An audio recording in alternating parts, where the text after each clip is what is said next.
러시아의 상상도 못할 일이 일어났습니다. 우크라이나 드론이 또 공격했고 러시아는 점령한 우크라이나에서 구축하려던 모든 것을 잃었습니다. 푸틴은 그게 불가능하다고 생각했습니다.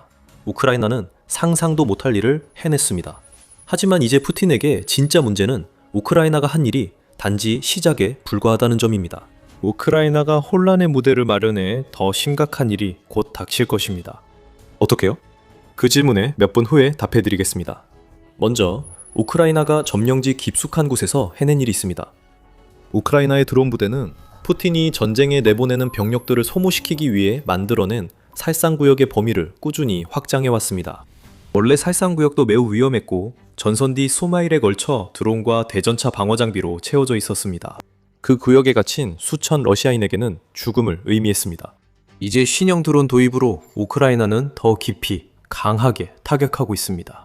러시아 후방은 전례 없이 큰 타격을 받고 있으며 4월 23일부터 25일까지 그 심각성을 직접 목격했습니다. 돈바스 지역에서 우크라이나 드론이 도네츠크와 루안스크를 강하게 타격했습니다. 더 남쪽에서는 점령된 자포리자 지역이 공격을 받았고 우크라이나가 러시아의 자포리자시 점령 야망에 큰 타격을 가했습니다.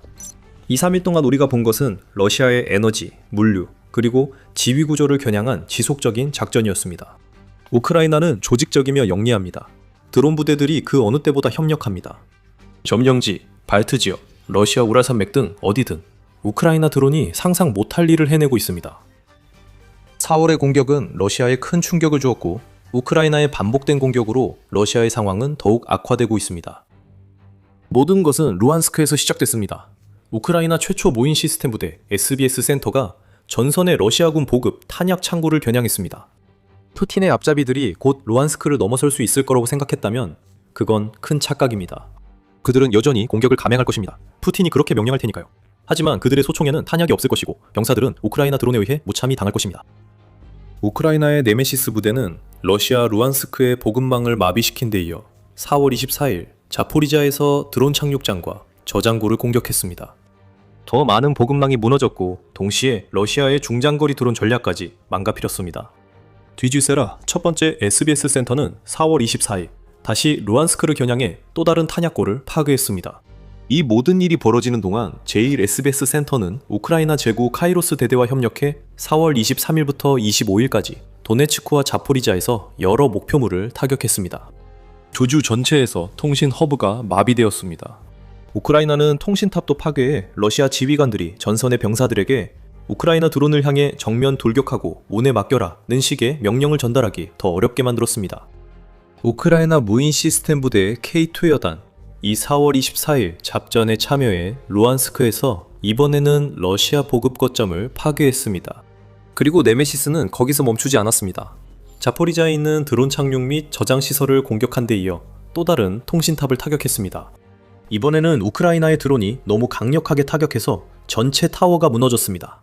4월 25일에도 공격은 계속되었습니다. 제9대대는 자포리자에서 러시아군의 임시 배치 지점을 제거했습니다. 러시아의 통신이 끊긴 상황이었죠. 다음에 뭘 해야 할지 혼란스러워하던 러시아 병사들도 함께 제거한 셈입니다. 마침내 제9대대가 도네츠크에서 다시 공격했습니다. 하루 동안 러시아 열차 3대가 공격을 받아 푸틴의 군대가 부분적으로 점령한 주에서 진격을 이어가는 데 필수적인 물류 생명선의 핵심 부분이 파괴됐었습니다.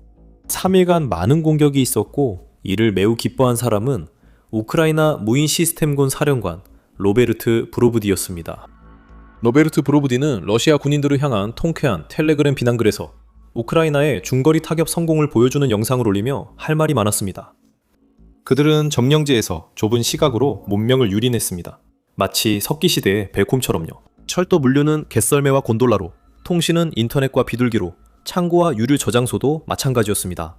하지만 이제는 우랄산맥 너머에 있는 본부가 고멍과 참호에 숨어 있습니다. 필요하다면 불빛을 켜세요. 브로브디는 점령지에 눌러앉은 벌레들의 사정이 바뀌고 있다고 밝혔습니다. 브로브디가 말하는 모든 내용을 완전히 이해하지는 않지만 그의 요지는 우크라이나 드론이 점령지의 러시아군을 석기시대로 돌려보내고 있다는 것입니다. 브로브디의 말에 반박하기는 어렵습니다. 우리가 여기서 보고 있는 것은 우크라이나가 사살 구역의 범위를 지속적으로 확장한 결과로 이제는 전선 앞에 회색지대뿐만 아니라 전선 뒤 수마일에 이르는 지역까지 포함하게 되었습니다. 우리는 새로운 세대 드론이 투입된다고 언급했습니다. FP2와 같은 중거리 무인 항공기 덕분에 우크라이나는 4월 3일간의 대규모 공습 때 공격했던 목표물들을 거리낌 없이 다시 공격할 수 있게 되었습니다. 이미 러시아군에게 매우 위험했던 킬존이 이러한 새로운 드론의 등장으로 인해 일부 전선 지역에서는 3배로 확장되어 최대 150km까지 뻗어 있습니다. 러시아에게는 이보다 더 나쁠 수 없는 시기입니다. 러시아는 이미 불법 스타링크 연결의 상실과 푸틴의 텔레그램 사용 단속으로 인해 두 가지 모두 통신을 극도로 어렵게 만들고 있습니다. 이제 우크라이나는 중거리 드론을 보유하게 되었고 이를 이용해 러시아의 물류, 탄약, 병력, 그리고 남아있는 통신 인프라를 공격하고 있습니다. 이 모든 것은 우크라이나의 계획입니다. 우크라이나는 이미 러시아 내부에 드론을 띄웠습니다. BBC와의 인터뷰에서 브로브디는 러시아 영토 내 1500에서 2000km, 즉 930에서 1240마일은 더 이상 평화로운 후방이 아니다 라고 말했습니다. 자유를 사랑하는 우크라이나의 새는 언제 어디서든 그곳을 날아갑니다. 하지만 점령지에 가까운 후방이야말로 푸틴을 진짜로 걱정하게 만들 것입니다. 러시아가 더 이상 안전하지 않다면 이 가까운 곳들은 전쟁 초기에 상상하지 못했던 위험에 놓입니다. 최근 몇 달간 우크라이나의 중거리 작전이 강화되는 것을 봤습니다.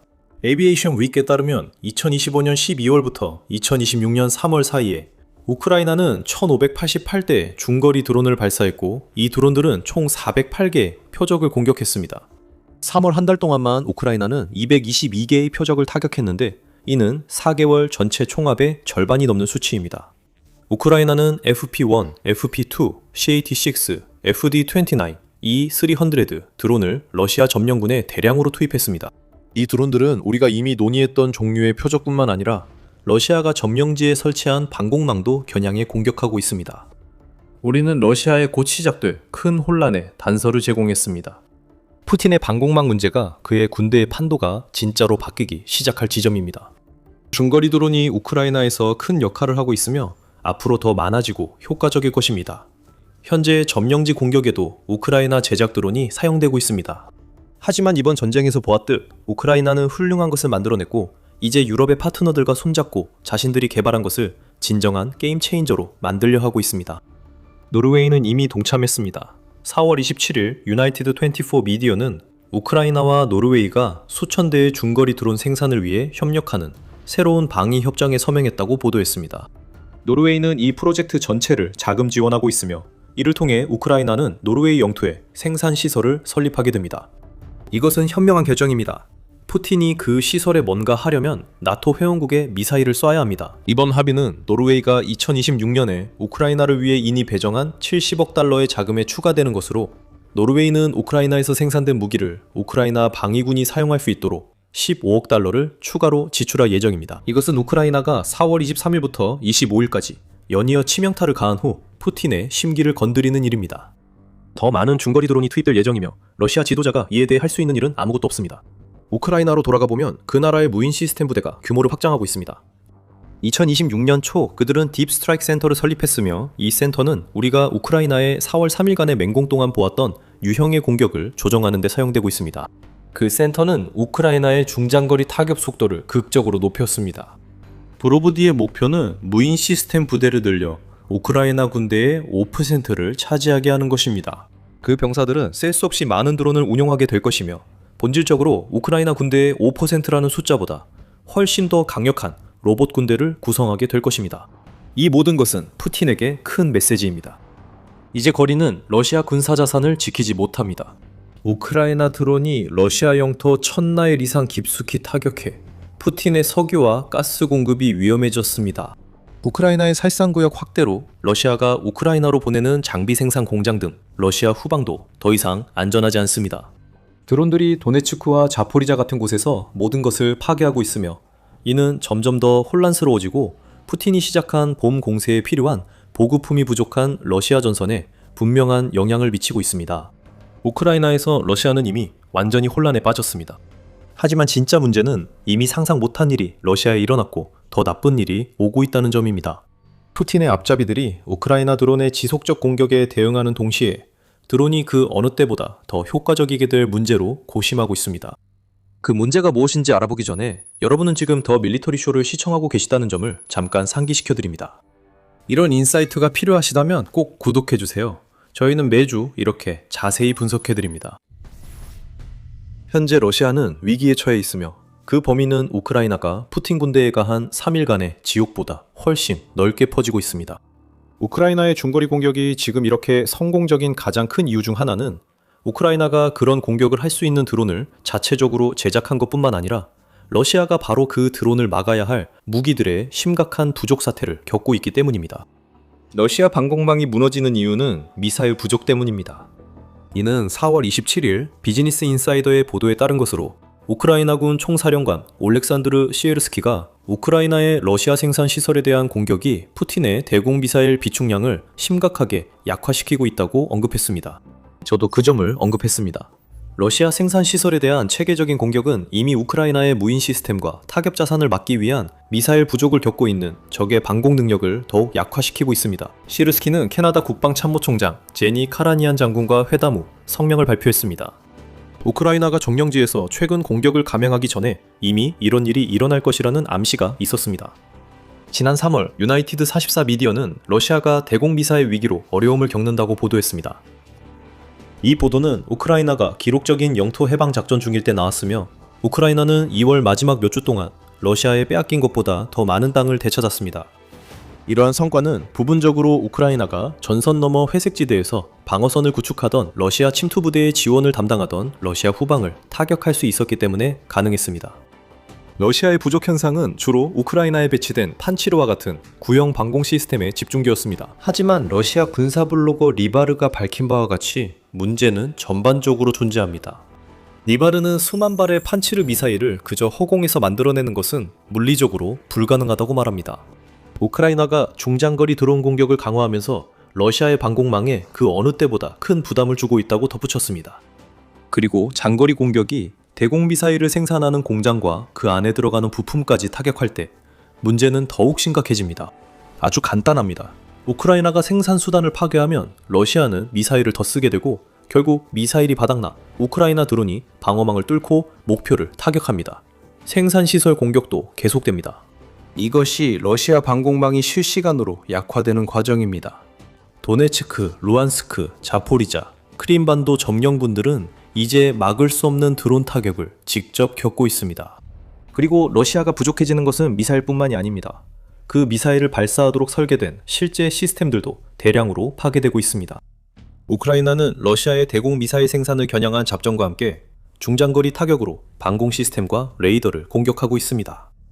3월 31일 보도에서 키이우 인디펜던트는 2025년 6월부터 2026년 3월까지 확인된 우크라이나의 타격 1530건 중 492건 이 러시아 방공 시스템을 겨냥했다고 밝혔습니다. 우크라이나는 또한 러시아의 반접근 지역 거부 전력, 즉 방공망을 지원하는 데 필요한 시스템들도 겨냥했습니다. 전자전 시스템, 미사일 부대, 지휘 시스템만 생각해도 이해될 겁니다. 푸틴과 측근들은 이제서야 우크라이나가 이 모든 상황에 대비해왔다는 사실을 늦게 깨닫고 있습니다. 1년 동안 우크라이나는 러시아의 방공망을 약화시켜 4월 23일부터 25일까지 우리가 목격한 유형의 공격이 가능해질 정도가 되었습니다. 동시에 우크라이나는 차세대 중거리 드론을 개발하고 있었습니다. 이 모든 것은 우연이 아닙니다. 우크라이나는 러시아 방공망을 계속 공격하고 있으며 추가 공격도 준비할 가능성이 높습니다. 4월 27일 디펜스 익스프레스는 지난주에 우크라이나가 일련의 공격을 통해 러시아의 S-350 토르 M2 OSA, 토르 M2 KM 방공 시스템을 파괴했다고 밝혔습니다. 그로 인해 러시아는 2억 500만 달러의 손실을 입었고 우크라이나의 중거리 드론이 점령지에서 이 시스템들이 사라진 틈을 이용하게 되면 손실은 훨씬 더 커질 것으로 보입니다. 정밀함, 화력, 그리고 치밀한 계획이 결합되어 러시아의 후방을 약화시키고 있습니다. 그 목록에 숫자도 추가할 수 있습니다. 우크라이나의 공격 빈도가 빠르게 증가하고 있다는 점은 이미 말했습니다. 우크라이나가 사용하는 드론 수는 정말 놀랍습니다. 푸틴이 전쟁을 시작한 후 처음으로 우크라이나가 러시아보다 더 많은 장 중거리 드론을 발사하고 있습니다. 3월에는 러시아 국방부가 우크라이나 드론 7,347대를 격추했다고 보고했습니다. 여기서 격추라는 말을 고지곳대로 믿지 마십시오. 러시아는 우크라이나 드론 자체가 아니라 드론의 잔해가 러시아의 인프라와 자산에 막대한 피해를 준다고 주장하는 습관이 있습니다. 그들이 주장하는 격추를 그대로 믿더라도 3월에 확인된 우크라이나 공격만 해도 거의 8,000건에 달합니다. 한편 우크라이나 공군은 러시아가 3월에 6,462대의 드론을 발사했다고 밝혔습니다. 러시아가 스스로 자백한 셈입니다. 러시아 국방부는 이제 우크라이나가 중장거리 드론 분야에서 선두주자라고 밝혔습니다. 다시 말하지만 이 모든 것은 우연이 아닙니다. 프라우다에 따르면 우크라이나의 중장거리 공격은 수년간 꾸준히 강화되었습니다. 2024년 1월 우크라이나는 러시아를 향해 드론 110대를 발사했습니다. 이제 그 월간 숫자는 하루 공격량에도 못 미칩니다. 우크라이나는 기록적인 3월에 하루 평균 237대의 드론을 러시아에 발사했습니다. 우크라이나의 공격 범위는 넓어지면서도 한편으론 좁아지고 있습니다. 점령지들은 과거에는 그렇게 많이 공격받지 않았는데 우크라이나가 제한된 장거리 드론 재고를 우크라이나 내부의 목표물을 타격하는데 소모하고 싶지 않았기 때문입니다. 러시아 내부에 더 가치 있는 목표물이 있었기 때문이죠. 이제 러시아의 안전지대는 없습니다.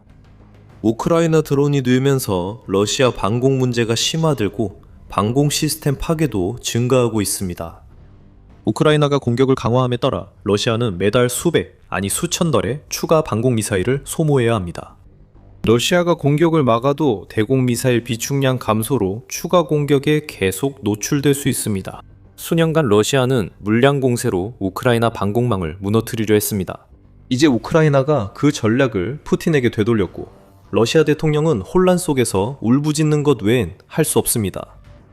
러시아의 미사일 생산이 실패하고 방공망이 무너지고 있다는 사실을 알게 된 푸틴은 위협을 퍼붓고 있습니다.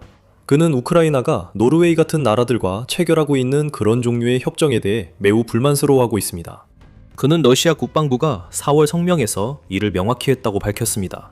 성명은 이 결정을 유럽의 군사 정치 상황을 악화시키고 이들 국가를 우크라이나 전략적 후방으로 변화시키는 의도적 조치로 본다고 했습니다.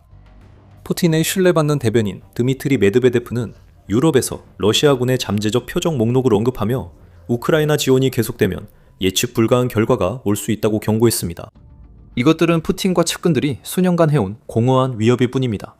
지난 4년간 러시아의 수많은 위협이 아무 일도 없었듯 이번에도 아무 일 없을 것입니다. 노르웨이와 우크라이나의 협정이 러시아의 최근 위협 후 발표된 점은 주목할 만합니다. 이는 푸틴의 협박이 우크라이나 파트너들에게 효과 없음을 보여줍니다. 하지만 이것이 푸틴의 전부입니다. 러시아 방공망은 붕괴 중이며 우크라이나는 이를 공략할 최적의 무기들을 자체적으로도 만들고 파트너들과 함께도 만들고 있습니다. 4월 23, 25일 점령지의 러시아는 악몽 같은 시간을 보냈습니다. 하지만 이제 상상 못할 일이 시작됐습니다. 피해가 커지고 우크라이나가 푸틴의 전쟁기기에 필요한 모든 것을 계속 타격하면서 러시아의 미래엔 통제 불가능한 혼란이 기다리고 있습니다. 그리고 전선에 있는 푸틴의 꼭두각시들에게는 이 모든 것이 그들이 점점 더 넓어지는 살상지대로 명령받아 들어가면서 더 많은 죽음과 파괴로 이어질 뿐입니다.